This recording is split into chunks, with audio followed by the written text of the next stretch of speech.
अस्सलामु अलैकुम my social media family. उम्मीद करती हूँ कि आप सब लोग हिफ्ज़ अमान से होंगे। सियासी तंज़ीम और तबसरों के साथ आपकी खिदमत में हाज़िर हूँ। शुरू करते हैं आज का व्लॉग। चलिए, आज के व्लॉग की जो सबसे पहली और धमाकेदार खबर आपके साथ शेयर करनी है, जिसका ढिंढोरा हर तरफ पीटा जा रहा है और सोशल मीडिया के ऊपर ये वीडियो इतना ज़्यादा वायरल हो रहा है, जिसमें आप लोग देख सकते हैं कि अलीम खान और पलवशा खान जो हैं, इन दोनों के दरमियान काफ़ी ज़्यादा तल्ख़ कलामी हुई है, सख्त जुमलों का तबादला हुआ है। यहाँ तक कि कुछ लोग तो कहते हैं कि वहाँ पर एक दूसरे को गालियाँ तक दी गई हैं।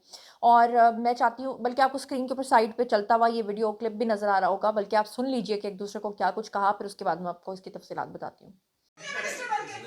नहीं, नहीं चेयरमैन साहब, ये तरीका सर हम ऐसे जैसे ट्वीट करेंगे हम ऐसे ट्वीट करेंगे। साफ बात है, हमारी जात के ऊपर करेंगे हम भी जात के ऊपर जाएंगे, और जब हम जात पे जाएंगे ना जवाब नहीं निकलेगा इनके पास। हमने तो जवाब दे दिया ना, जब इनकी जात के ऊपर बात आएगी तो जवाब नहीं निकलेगा, और हम उस लेवल पर गिरना नहीं चाहते जिस लेवल पर ये गिरते हैं।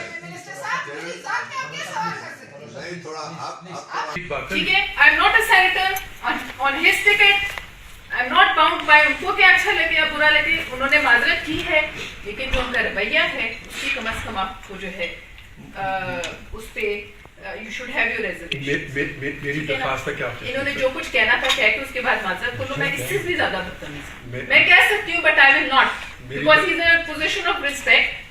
ये कैबिनेट के मिनिस्टर हैं, इन्हें चाहे खुद एहसास ना हो, और अगर इनसे सवाल नहीं करना, हमारा महज़ब तरीका यही है कि जब कोई माजरत कर लेता है। जी तो जनाब अली, आपने सुन लिया। अब जनाब ये जो पूरा मामला, ये पूरी तल्ख़ कलामी की जो कहानी है, इसमें मैं आपको ये बता दूं कि जो सेनेटर पलवशा खान है, उन्होंने वज़ीर मवासलात अलीम खान के रवैये के ऊपर सख्त एक्शन का मुतालबा भी कर दिया है। और ये पूरा मामला, पूरी कहानी थी कुछ इस तरह से कि कौमी असम्बली की कायमा कमेटी बराए मवासलात का इजलास हो रहा था। वहाँ पर वज़ीर मवासलात अलीम खान थे और सेनेटर पलवशा खान थी। इनके दरमियान सख्त जुमलों का तबादला और बहस शुरू हो गई। सब लोग वहाँ पर देखते रहे, सुनते रहे, और एक शख्स तो खुलेआम वीडियोस बनाता रहा, किसी ने उसको रोका नहीं।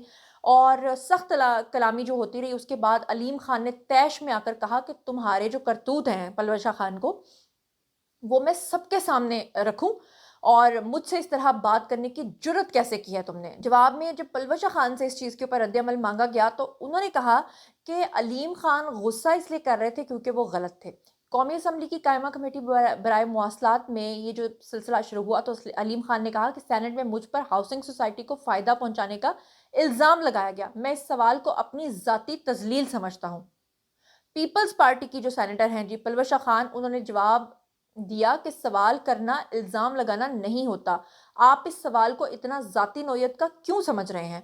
इजलास के दौरान अलीम खान और सेनेटर पलवशा खान के दरमियान जो है फिर वहाँ से बहस शुरू हुई, और उसके बाद एक दूसरे के ऊपर, वो जो कहते हैं ना कि एक दूसरे की ज़ात पे कीचड़ उछालना, और फिर एक दूसरे के मामले में पर्सनल बातें करना, जो कि किसी भी इंसान को सूट नहीं करती। और पलवशा खान ने कहा कि सवाल करने पर वफाकी वज़ीर सीखपा हो गए, और अलीम खान ने कहा कि दुनिया जहां की बेईमान इकट्ठे यहाँ पर हो गए हैं। और पलवशा खान ने कहा कि आप सवाल करने पर सीखपा हैं क्योंकि आप गिल्टी हैं। अलीम खान ने जवाब दिया कि मैं तुम्हारे करतूत सबके सामने रख दूंगा, मुझसे ऐसी बात करने की तुम्हारी जुर्रत कैसे हुई। पलवशा खान ने जनाब अली ये कहा कि उनके खिलाफ सख्त जो है वो एक्शन लिया जाना चाहिए। और इजलास में सेक्रेटरी मवासलात जो हैं, उन्होंने सेनेटर पलवशा खान को बहुत ज़्यादा मनाने की कोशिश की, लेकिन तब तक मामला जो है वो काफ़ी गर्मा गर्म हो चुके थे। कमेटी के इजलास के बाद मीडिया से बात करते हुए पीपल्स पार्टी की सेनेटर पलवशा खान ने कहा कि इजलास में मेरा सवाल करना हक था और जवाब देना उनका हक था, उनका फ़र्ज़ था कि वो देते, और कमेटी मीटिंग में मेरे सवाल पर वो भड़क उठे। मैंने इस हवाले से सवाल नहीं किया कि उनकी सोसाइटी कैसे डूबी, लोगों को बेयारो मददगार छोड़ दिया गया, मेरा सवाल कुछ और था।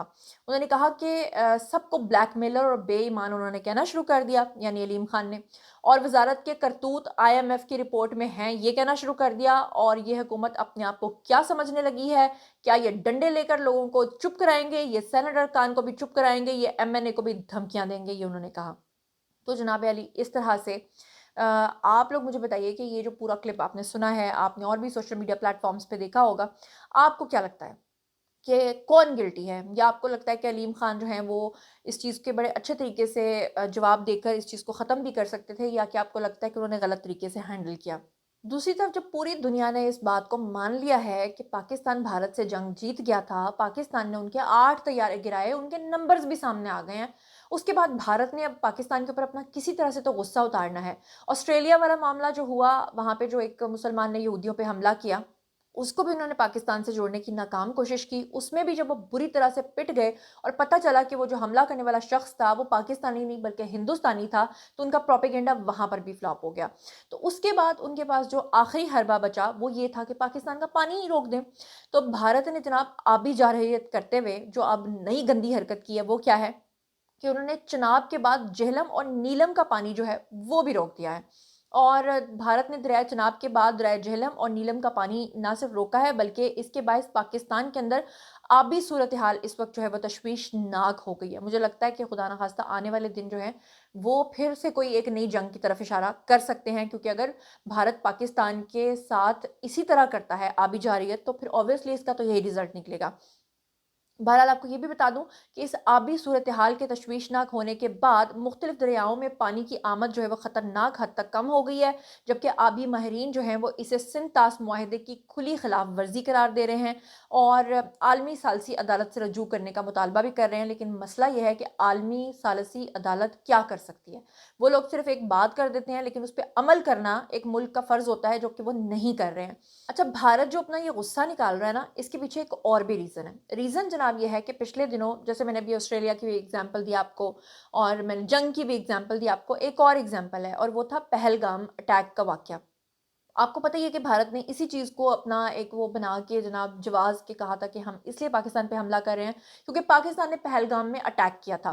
तो अब फाइनली भारत को एक और शर्मिंदगी, एक और ज़न्नाटेदार थप्पड़ और एक और सुबकी का सामना करना पड़ा है। और वो क्या है कि भारत जो है वो पहलगाम हमले में पाकिस्तान के ख़िलाफ़ शवाहिद पेश ही नहीं कर सका।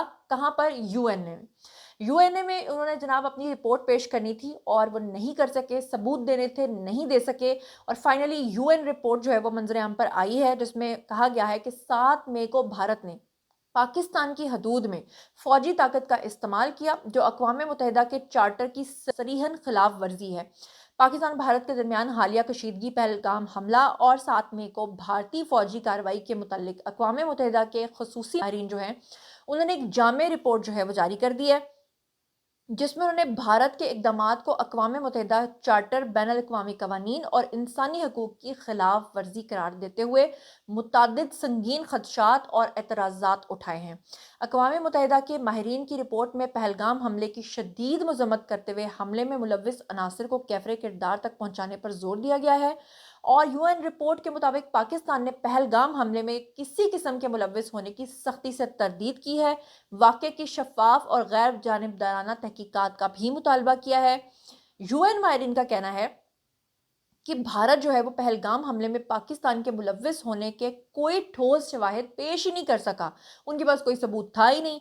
रिपोर्ट में इंकशाफ किया गया है कि 7 मई को भारत ने पाकिस्तान की हदूद में फ़ौजी ताकत का ना सिर्फ बेजा इस्तेमाल किया बल्कि अक़वाम मुत्तहिदा के चार्टर की सरीहन खिलाफ वर्जी की। अक़वाम मुत्तहिदा के माहिरीन के मुताबिक 7 मई को पाकिस्तान ने भारतीय कार्रवाई की मज़म्मत की और सलामती काउंसिल को मुत्तला किया। वो अक़वाम मुत्तहिदा चार्टर के तहत अपने दिफा का हक महफूज रखता है।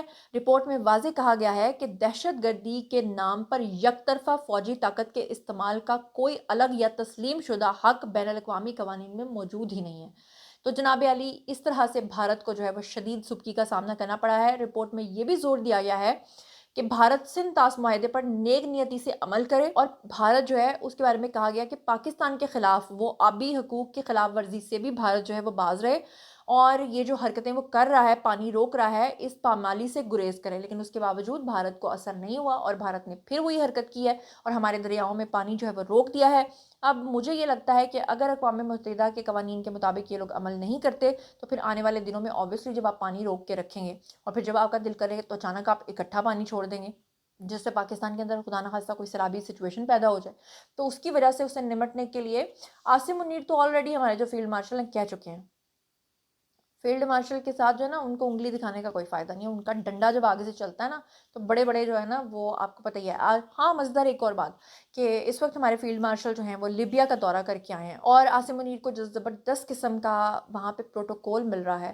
آپ کو پتہ ہے کہ لیبیا کے اندر جو ان کی فوج ہے اس کو جو وہاں پہ ٹریننگز ملتی ہیں وہ رشیا کی طرف سے ملتی ہیں، اور اب وہ پاکستان کو نیکسٹ سمجھ لیں کہ دفاعی معاہدوں کے حوالے سے دیکھ رہے ہیں، کیونکہ آپ کو پتہ ہے کہ سعودی عرب کے ساتھ جب سے ہمارا ڈیفنس معاہدہ ہوا ہے اس کے بعد پوری دنیا جس طرح سے پاکستان کو دیکھ رہی ہے، اور جس طرح سے گلف کنٹریز جو ہیں وہ پاکستان کو ریڈ کارپٹ کے بجائے پرپل کارپٹ جو والا ایک سویگ ہے، جو ان کا کہتے ہیں نا سویگ سے کریں گے سب کا سواگت، وہ جو ان کا جناب زبردست قسم کا پروٹوکول ان کو مل رہا ہے، اور اس کے بعد جو باقی رہ جانے والے ممالک ہیں وہ بھی پاکستان کو جس طرح سے اہمیت دے رہے ہیں، اور پاکستان جس طرح ترقی کی طرف ٹیک آف کر رہا ہے، الحمدللہ اللہ کا لاکھ لاکھ شکر ہے کہ اللہ تعالیٰ نے پاکستان کی اب سن لی ہے اور صحیح سمت میں وہ ٹیک آف کر رہا ہے۔ اچھا، ایک اور بڑی اہم خبر یہ کہ اسلام آباد اور راولپنڈی میں کل جو ہے وہ زلزلہ آیا، اور زلزلے کی شدت 5.7 بتائی جا رہی ہے۔ تو آپ لوگوں نے مجھے ضرور بتانا ہے کہ پاکستان کے کس حصے سے آپ مجھے سن رہے ہیں، اور اگر آپ اسلام آباد، راولپنڈی یا اس کے گرد و نواح سے یہ ولاگ سن رہے ہیں تو مجھے ضرور بتائیے کہ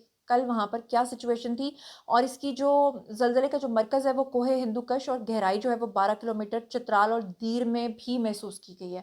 تو جہاں جہاں پر آپ لوگوں کو زلزلے کے جھٹکے محسوس ہوئے ہیں مجھے ضرور شیئر کیجیے گا۔ اب چلتے ہیں آج کی اگلی خبر پہ۔ تو اگلی خبر جناب اس سے بھی زیادہ امپورٹنٹ، اور وہ یہ ہے کہ 9 مئی کا جو کیس بڑے عرصے سے چل رہا ہے، اور پھر اب آپ نے پچھلے دنوں دیکھا ہے فیض حمید کا بھی کورٹ مارشل ہوا ہے، اور اس کے بعد میں نے آپ کو آلریڈی یہ بتا دیا ہوا تھا کہ اب آپ آنے والے دنوں میں بڑے بڑے فیصلے جو ہیں وہ دیکھیں گے۔ اب 9 میں حملہ کیس میں شاہ محمود قریشی جو ہیں ان کے حوالے سے یاسمین راشد، اعجاز چودھری اور جتنے بھی افراد تھے جن کے اوپر ایلیگیشنز تھے ان کے حوالے سے بڑا فیصلہ جو ہے وہ ہو گیا ہے۔ کیا فیصلہ آیا ہے جناب؟ 9 میں کیس میں شاہ محمود قریشی کو بری کر دیا گیا ہے، جبکہ یاسمین راشد، اعجاز چودھری اور دیگر کو 10 سال قید کی سزا جو ہے وہ سنا دی گئی ہے۔ لاہور کی انسداد دہشت گردی عدالت نے سانحہ 9 مئی میں کلب چوک جو ہے وہاں پر اور جی او آر کا جو گیٹ ہے وہاں پر حملے کے مقدمے میں ان لوگوں کو سزائیں جو ہیں وہ سنائی ہیں، اور جمعے کو لاہور کی انسداد دہشت گردی عدالت جو ہے اس کے جج منظر علی گل نے کوٹ لکھپت میں 9 مئی کے واقعات کے سلسلے میں اس کا جو فیصلہ ہے وہ سنایا۔ پہلے انہوں نے فیصلہ محفوظ کیا تھا اور اب فائنلی انہوں نے فیصلہ سنایا۔ عدالت نے مقدمے میں پاکستان تحریک انصاف کے رہنما اور باقی جو سابق وزیر خارجہ ہیں جی شاہ محمود قریشی ان کو عدم ثبوت کی بنا پر بری کیا، جبکہ یاسمین راشد، میاں محمود الرشید، اعجاز چودھری اور عمر سرفراز چیمہ کو 10 سال قید کی سزا سنائی۔ عدالت نے ان کو اشتہاری قرار دیا، 4 ملزمان کو گرفتار کر کے پیش کرنے کا حکم دیا، اور اشتہاری قرار پانے والوں میں جو اب لوگ ہیں جن کے نام ہیں اس میں ایک فاروق انجم ہے، حبیب احمد ہیں، ارسلان ہیں اور اکبر خان ہیں۔ عدالتی فیصلے کے مطابق دوران ٹرائل ڈاکٹر یاسمین راشد 21 ملزمان کے حتمی بیانات جو ہیں اس میں قلم بند کیے گئے، جبکہ پروسیکیوشن کی جانب سے مجموعی طور پہ 56 گواہوں کی عدالت میں جو ہے ان کو پیش کیا گیا، اور مجموعی طور پہ 25 ملزمان اس میں نامزد ہوئے جن کا چالان جو ہے وہ عدالت کے روبرو پیش کیا گیا۔ عدالت نے شاہ محمود قریشی سمیت 13 ملزمان کو مقدمے سے بری کیا، جبکہ 8 ملزمان کو انہوں نے سزائیں سنائی۔ تھانہ ریس کورس پولیس کے مطابق مقدمہ جو ہے وہ کلب چوک جی او آر گیٹ پر حملے کے الزام میں درج کیا گیا تھا۔ ایف آئی آر کا جو متن ہے اس کے مطابق یہ کہا گیا کہ ملزمان نے جی او آر گیٹ کے اوپر نصب سیکیورٹی کیمرے توڑے اور پھر پولیس کی وائرلیس سیٹ اور سرکاری املاک کو نقصان پہنچایا، پولیس اہلکاروں پر حملہ کیا۔ پی ٹی آئی کے نامزد رہنماؤں پر الزام تھا کہ انہوں نے کارکنان کو اکسانے میں اپنا کردار ادا کیا۔ پروسیکیوشن کے مطابق یہ کہا گیا کہ پی ٹی آئی کے نامزد رہنماؤں پر یہ بھی الزام تھا کہ انہوں نے کارکنان کو 9 مئی کے واقعات، بغاوت، فسادات ان کے اوپر اکسانے میں اپنا کردار ادا کیا۔ عدالت نے مقدمے کی مکمل سماعت کے بعد فیصلہ محفوظ کیا جو کہ سنا دیا گیا۔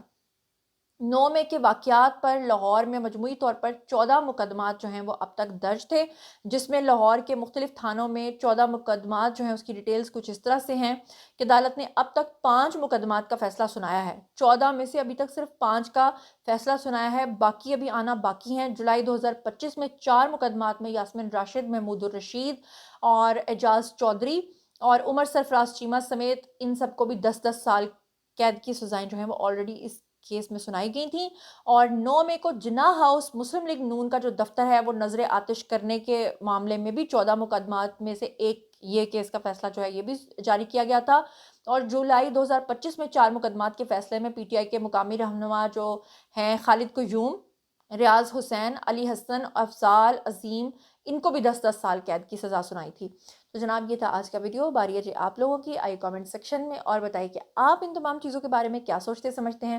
مزید خبریں، ولاگز، انٹرویوز اور سیاسی تجزیے جاننے کے لیے اور میرے ساتھ کنیکٹڈ رہنے کے لیے چینل کو سبسکرائب کر لیجیے گا۔ اپنا بہت خیال رکھیے گا۔ اللہ نے کے بان۔